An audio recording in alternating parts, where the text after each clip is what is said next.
मेरे यहाँ स्टेज पे आने से पहले हमारे एक बुजुर्ग साथी नारा दे रहे थे, कश्मीर हमारी माँ है, लेकिन वो नारा थोड़ा अधूरा रह गया था। जिनको उस वक्त शेर कश्मीर का वो इलेक्शन याद होगा, उनको ये याद होगा कि नारा ये था, जनता वंता नहीं चलेगी, कश्मीर हमारी माँ है। और आज बिल्कुल ये सेट है, क्योंकि उस वक्त का जनता आज की भारतीय जनता, और उसी तरह जिस तरह शेर कश्मीर के दौर में सब एक साथ आ गए थे शेर कश्मीर को हराने के लिए, उसी तरह बीजेपी वाले आज सबको एक स्टेज पे लाने की कोशिश कर रहे हैं। निशाना नेशनल कॉन्फ्रेंस, और नेशनल कॉन्फ्रेंस का ये हल वाला निशान। हमें इस बात का एहसास पहले से ही था कि इरशाद, इनकी बहन मसरत, इनके साथी यहाँ पे बहुत ही मेहनत करने वाले हैं। मेहनत करने वाले आज आंखों देखी बात हमारे सामने है कि वाकई इनकी मेहनत का जो फल है वो यहाँ पे कायम है। और मैं मान के चल रहा हूं, पार्लियामेंट इलेक्शन में तो 100 से हमें लीड होगी ही होगी। इंशाल्लाह सितंबर में जब असेंबली के इलेक्शन होंगे तो आपका ईरान और मेरा ईरान आता है।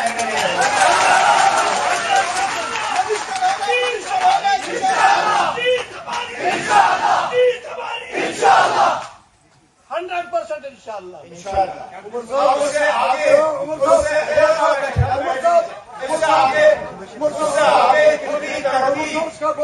आगे कितनी तरक्की इरशाद साफ करेंगे, उसका भी पहले अल्लाह ताला, उसके बाद आप लोग उसके जिम्मेदार हैं।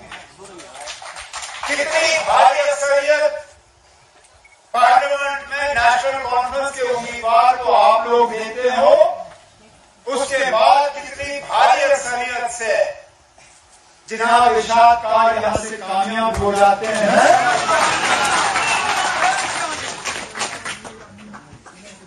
उसी हिसाब से आगे इरशाद भी तरक्की करते रहेगा। सोपोर के लिए इरशाद से बेहतर शायद आज आपको नुमाइंदा नहीं मिलेगा। जब भी हम बात करते हैं, जब भी नवाईसू में मीटिंग होती है, जब भी शुमाली कश्मीर की वहां बात होती है, तो कहीं ना कहीं इरशाद उसमें सोपोर की तकलीफ है, सोपोर के मुश्किलात, सोपोर को किस तरह नजरअंदाज किया गया है पिछले चंद सालों में, सोपोर के लिए क्या करना जरूरी है, यहाँ के फ्रूट इंडस्ट्री का जो हाल है उसको लेके जिस तरह आपके जज्बातों की तर्जुमानी होती है, यही इस बात का नतीजा है कि आज सोपोर में ये इतना बड़ा प्रोग्राम हुआ कि हमें एक हिस्सा इसका कमरे के अंदर रखना पड़ा और इससे बड़ा हिस्सा जो है कमरे के बाहर टेंट के नीचे रखना पड़ा। काश हमें ये मोबाइल फोन में डराया नहीं होता। इरशाद को पिछले 3-4 दिन से डर था कि मौसम जो है बारिश होगी। हमने इरशाद से कहा कि देखो बारिश अल्लाह ताला के हाथ में है, आप ना बारिश ला सकते हो ना रोक सकते हो, आप प्रोग्राम का बंदोबस्त करो, बाकी देखी जाएगी क्या होता है।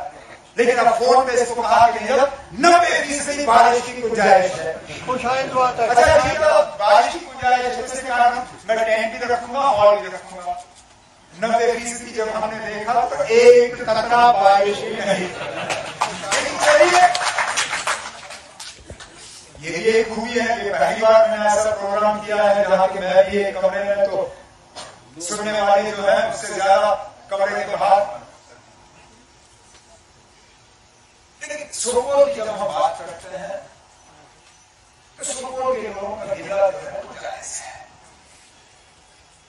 मौजूदा हुकूमत, चाहे वो जम्मू कश्मीर की इंतजामिया हो, चाहे मरकज का हो, उनके साथी जो आज बीजेपी के स्टेज पे या बीजेपी के इशारों पे नाचने के लिए तैयार है, वो 10 से मस नहीं हुए सोपोर और सोपोर के लोगों को तंग करने के लिए। चाहे वो जिस तरह नासिर ने कहा, हर चीज पे छापे, हर चीज पे पूछताछ, हर चीज पे इंक्वायरी। आपका जो सबसे बड़ा जो यहाँ पे है एशिया का सबसे दूसरा जो है फ्रूट मंडी, उसकी क्या हालत है वो हम सब जानते हैं। एप्पल इंडस्ट्री को जिस तरह से इस हुकूमत ने तहस नहस किया, शायद इससे पहले किसी हुकूमत ने किया। दिखाने के लिए तो ये लोग सेब का निशान रखते हैं इलेक्शन के लिए, लेकिन उस सेब का इन्होंने अंदर से उसको खोखला करके रखा हुआ है। क्या हम भूल गए कि मरकज ने दूसरे मुल्कों को खुश करने के लिए हमारे सेब पे जो ड्यूटी लगी हुई थी ताकि बाहर से सेब ना आए, उस ड्यूटी को कितना कम किया कि अमेरिका से सेब आता है, चीन से सेब आता है, बर्तानिया से सेब आता है, बाकी मुल्क जो है बाकी दुनिया के मुल्कों से सेब आता है, हमारे सेब को कोई खरीदने के लिए तैयार नहीं। भूल जाए, परेशान हुए हमारे लोग। हमने दिल्ली के तमाम दरवाजे खटखटाए, हमने कहा ना कि जो आप ड्यूटी कम करने का कर रहे हो, इससे हमारे पेट पे आप लात मार रहे हो, हमें बचाओ।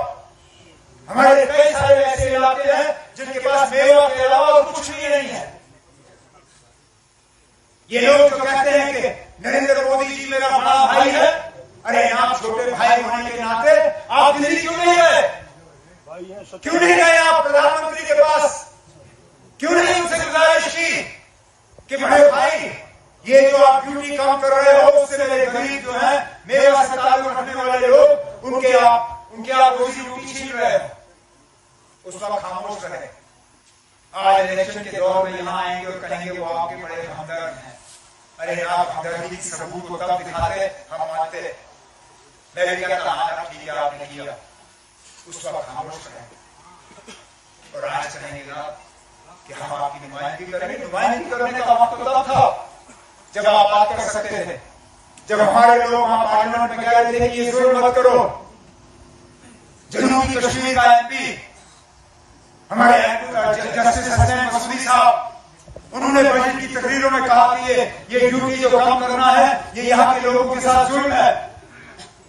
लेकिन ये ए टीम, बी टीम, सी टीम ये तो खामोश रहे, ये तो उनको नाराज करना नहीं चाहते थे। बड़े बड़े वजीर आते हैं दिल्ली से, वजीर आजम साहब आते हैं, कहते हैं तरक्की का एक नया दौर शुरू हुआ है 5 अगस्त 2019 के बाद, विकास आया है। पता नहीं विकास कहां आया, लेकिन सोपोर तक तो ये विकास साहब नहीं पहुंचे। जो काम 2014 में छोड़ा गया वही का वही रहा है। हमने जिन पुल के काम शुरू किए वही रहे।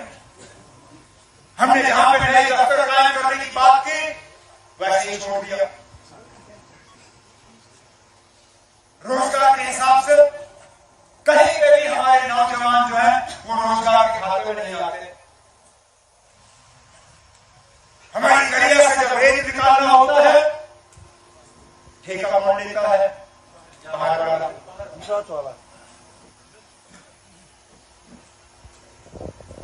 चाहे वो माइनिंग हो, चाहे जो भी ठेके लेने वाले बाहर से, नौकरियों की लिस्टें जब निकलती हैं बाहर से, जमीन हमारी बाहर वालों को दी जाती है।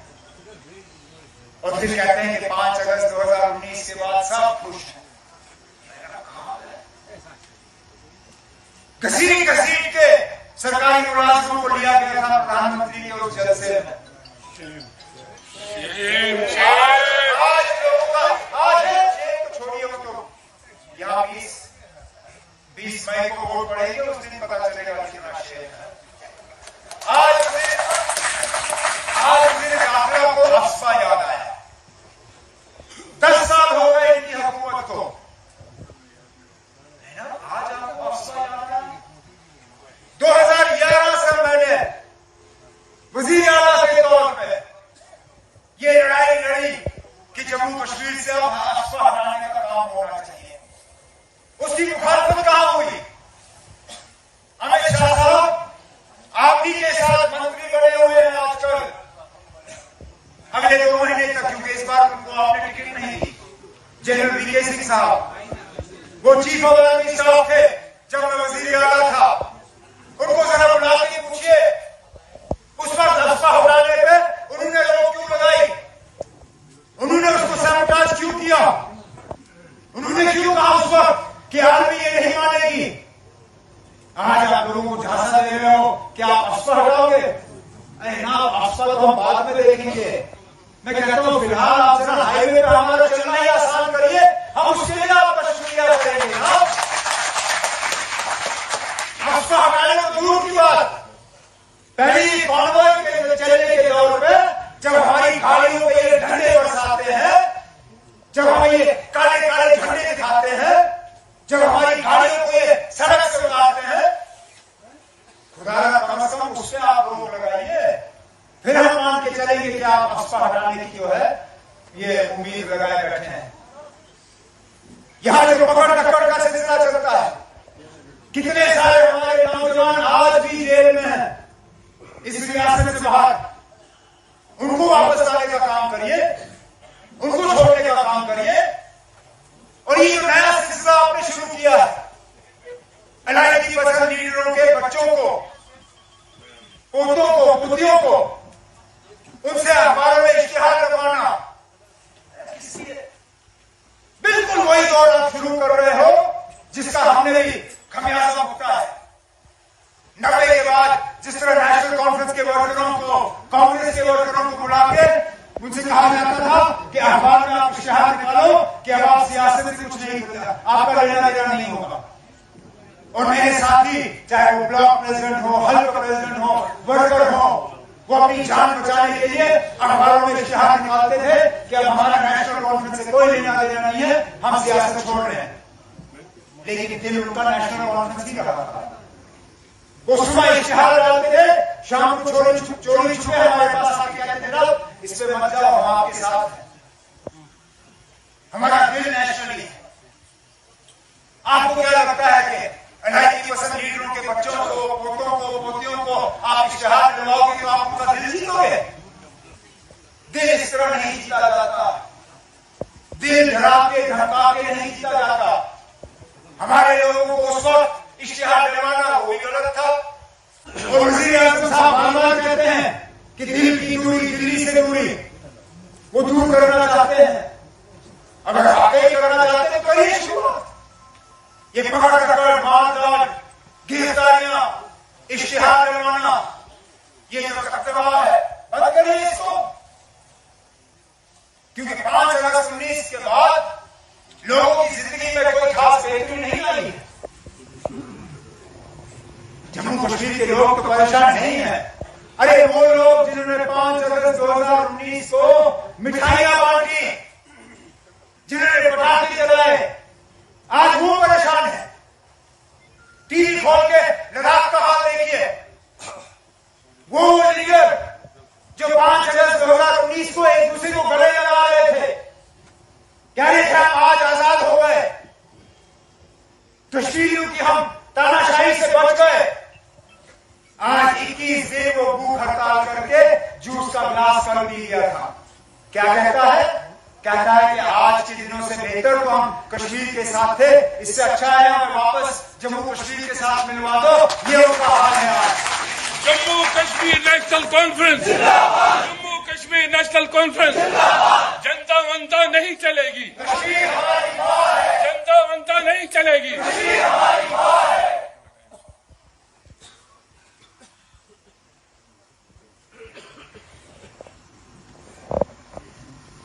तभी तो हम कहते हैं कि ये 5 अगस्त का फैसला जो है ये हमें काबिल कबूल नहीं है, लेकिन ये मानते नहीं है। ज़मानी है हमारी बात पे यकीन करने के लिए तैयार नहीं है।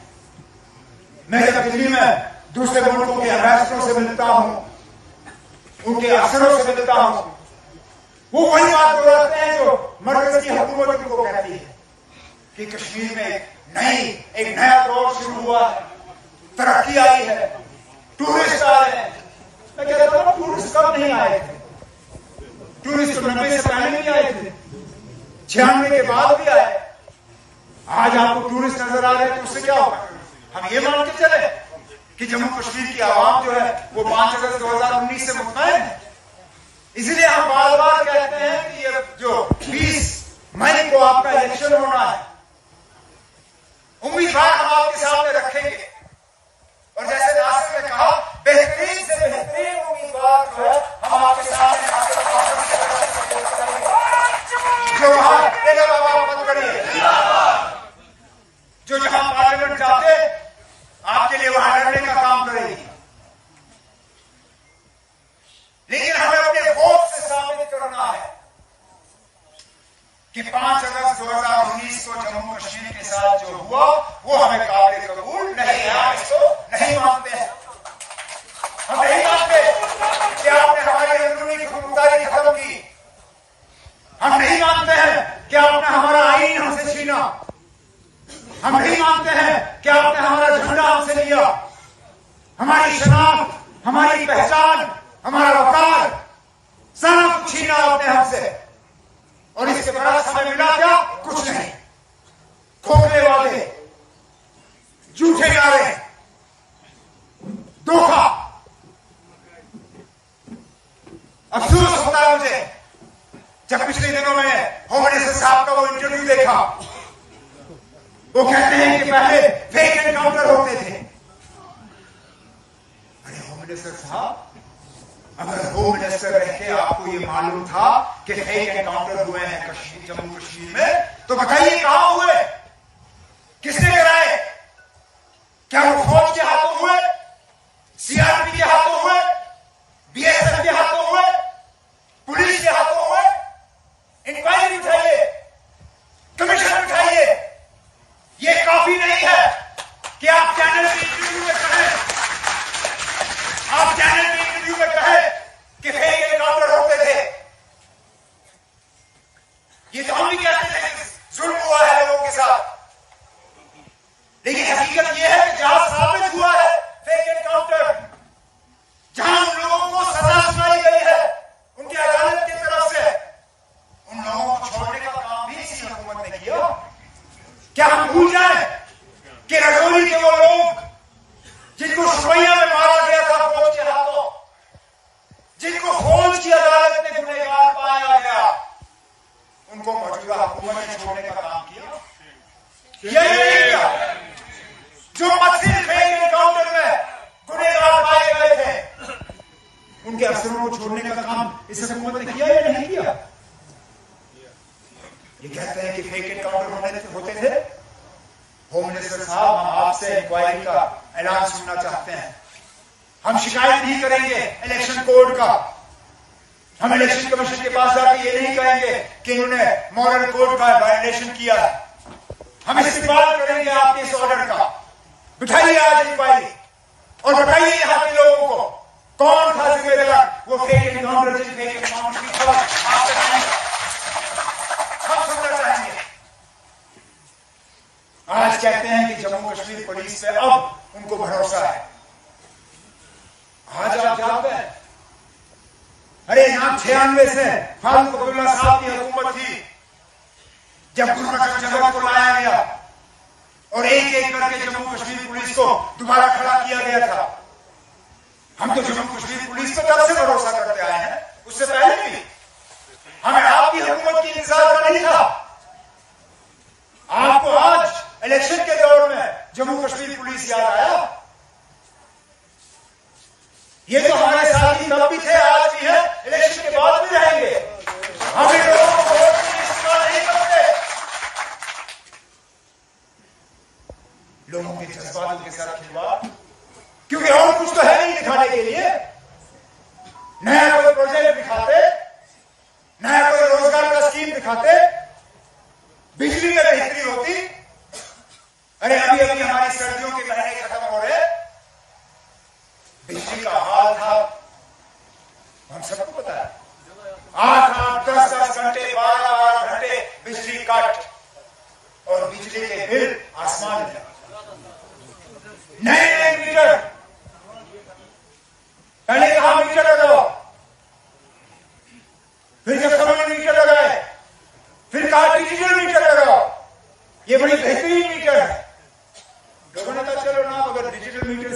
बिजली बेहतर होगी, डिजिटल मीटर लगाते हैं।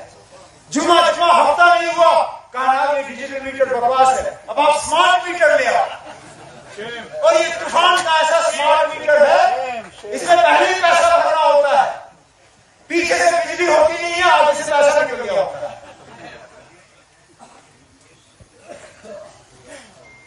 और फिर ये कहें कि हाँ हमने तरक्की, कोई नया स्कूल नहीं, कोई नया अस्पताल नहीं, कुछ नहीं, लेकिन इस चीज का इलाज इंशाअल्लाह हमारी एक उंगली में है। हमने 20 मई को जाके अपने पोलिंग बूथ के अंदर घुस के वहां हर का बटन ढूंढ के अल्बर्ट के ताकि हम दुनिया को ये पैगाम यहां से भेजें कि जो जुल्म हमारे साथ हुआ, जो तानाशाही हमारे साथ हो रही है, जो लूट खसूट हमारे साथ हुआ, जो धोखा हमारे साथ हुआ, वो हम कभी भी बर्दाश्त और कबूल करने के लिए तैयार नहीं है। बस यही पैगाम हमें भेजना है। बाकी सितंबर अगस्त में जब इलेक्शन होंगे, उस दौरान रोजगार और बेरोजगारों के लिए हम क्या करने जा रहे हैं, खवातीनों के लिए हम क्या प्रोग्राम ला रहे हैं, डेली वेजरों के लिए हम क्या प्रोग्राम ला रहे हैं, बिजली का बिल किस तरह हम माफ करने का प्रोग्राम ला रहे हैं, तरक्की के दौर का हम क्या नया सिलसिला ला रहे हैं, वो हम जब हमारे यार काल का इलेक्शन होगा क्या हम उस पर बात करेंगे। लेकिन फिलहाल हमने मरकज को इस जुल्म और धोखे का जो पैगाम भेजना है, वो 20 मई को नेशनल कॉन्फ्रेंस के उम्मीदवार को यहां से कामयाब करके वोट से जो है हम ये साबित कर देंगे कि हम बदलाव चाहते हैं, लेकिन वो बदलाव जिस बदलाव में हम शामिल हो, बनिस्बत वो बदलाव जो हमारे ऊपर